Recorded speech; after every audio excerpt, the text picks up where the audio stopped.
വിശുദ്ധ മത്തായി എഴുതിയ സുവിശേഷം 6-ാം അധ്യായം.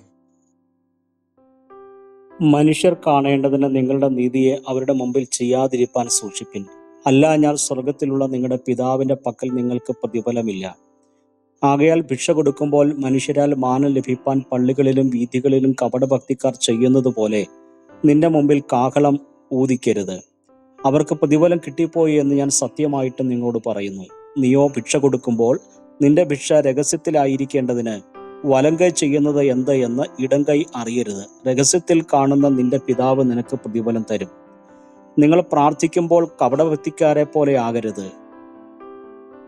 അവർ മനുഷ്യർക്ക് വിളങ്ങേണ്ടതിന് പള്ളികളിലും തെരുക്കോണുകളിലും നിന്നുകൊണ്ട് പ്രാർത്ഥിപ്പാൻ ഇഷ്ടപ്പെടുന്നു. അവർക്ക് പ്രതിഫലം കിട്ടിപ്പോയി എന്ന് ഞാൻ സത്യമായിട്ട് നിങ്ങളോട് പറയുന്നു.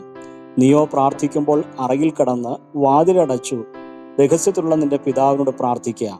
രഹസ്യത്തിൽ കാണുന്ന നിന്റെ പിതാവ് നിനക്ക് പ്രതിഫലം തരും. പ്രാർത്ഥിക്കയിൽ നിങ്ങൾ ജാതികളെ പോലെ ജൽപ്പനം ചെയ്യരുത്. അതിഭാഷണത്താൽ ഉത്തരം കിട്ടുമെന്നല്ലോ അവർക്ക് തോന്നുന്നത്. അവരോട് തുല്യരാകരുത്. നിങ്ങൾക്ക് ആവശ്യമുള്ളത് ഇന്നതെന്ന് നിങ്ങൾ യാചിക്കും മുമ്പേ നിങ്ങളുടെ പിതാവ് അറിയുന്നുവല്ലോ. നിങ്ങൾ ഇവണ്ണം പ്രാർത്ഥിപ്പിൻ: സ്വർഗസ്ഥനായ ഞങ്ങളുടെ പിതാവേ, നിന്റെ നാമം വിശുദ്ധീകരിക്കപ്പെടണമേ. നിന്റെ രാജ്യം വരണമേ. നിന്റെ ഇഷ്ടം സ്വർഗത്തിലെ പോലെ ഭൂമിയിലും ആകണമേ. ഞങ്ങൾക്ക് ആവശ്യമുള്ള ആഹാരം ഇന്നു തരണമേ. ഞങ്ങളുടെ കടക്കാരോട് ഞങ്ങൾ ക്ഷമിച്ചിരിക്കുന്നത് പോലെ ഞങ്ങളുടെ കടങ്ങളെ ഞങ്ങളോടും ക്ഷമിക്കണമേ. ഞങ്ങളെ പരീക്ഷയിൽ കടത്താതെ ദുഷ്ടങ്കിൽ നിന്ന് ഞങ്ങളെ വിടുവിക്കണമേ. രാജ്യവും ശക്തിയും മഹത്വവും എന്നേക്കും നിനക്കുള്ളതല്ലോ. നിങ്ങൾ മനുഷ്യരോട് അവരുടെ പിഴകളെ ക്ഷമിച്ചാൽ സ്വർഗസ്ഥനായ നിങ്ങളുടെ പിതാവ് നിങ്ങളോടും ക്ഷമിക്കും. നിങ്ങൾ മനുഷ്യരോട് പിഴകളെ ക്ഷമിക്കാഞ്ഞാലോ നിങ്ങളുടെ പിതാവ് നിങ്ങളുടെ പിഴകളെയും ക്ഷമിക്കയില്ല.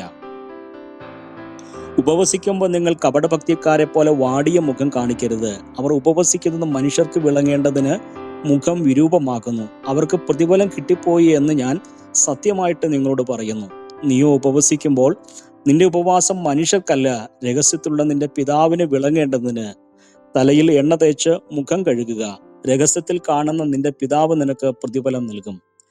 പുഴുവും തുരുമ്പും കെടുക്കയും കള്ളന്മാർ തുരന്ന് മോഷ്ടിക്കുകയും ചെയ്യുന്ന ഈ ഭൂമിയിൽ നിങ്ങൾ നിക്ഷേപം സ്വരൂപിക്കരുത്.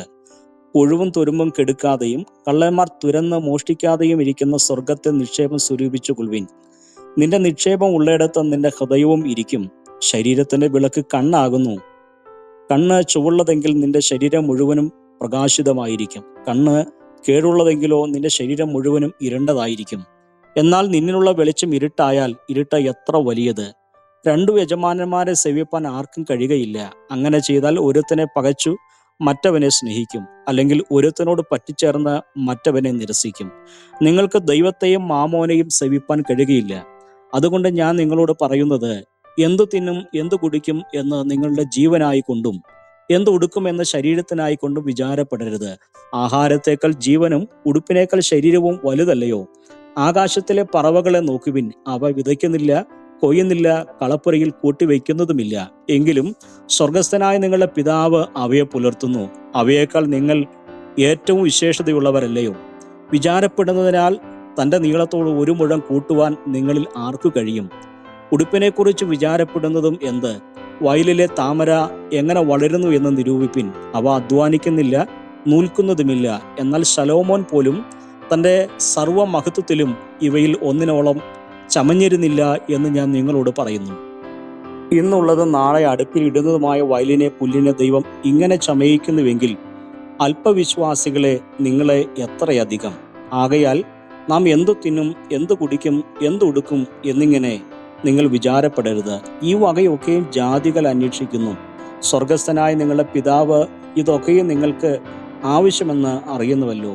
മുമ്പേ അവൻ്റെ രാജ്യവും നീതിയും അന്വേഷിപ്പിൻ, അതോടുകൂടെ ഇതൊക്കെയും നിങ്ങൾക്ക് കിട്ടും. അതുകൊണ്ട് നാളേക്കായി വിചാരപ്പെടരുത്. നാളത്തെ ദിവസം തനിക്കായി വിചാരപ്പെടുമല്ലോ. അതത് ദിവസത്തിന് അന്നന്നത്തെ ദോഷം മതി.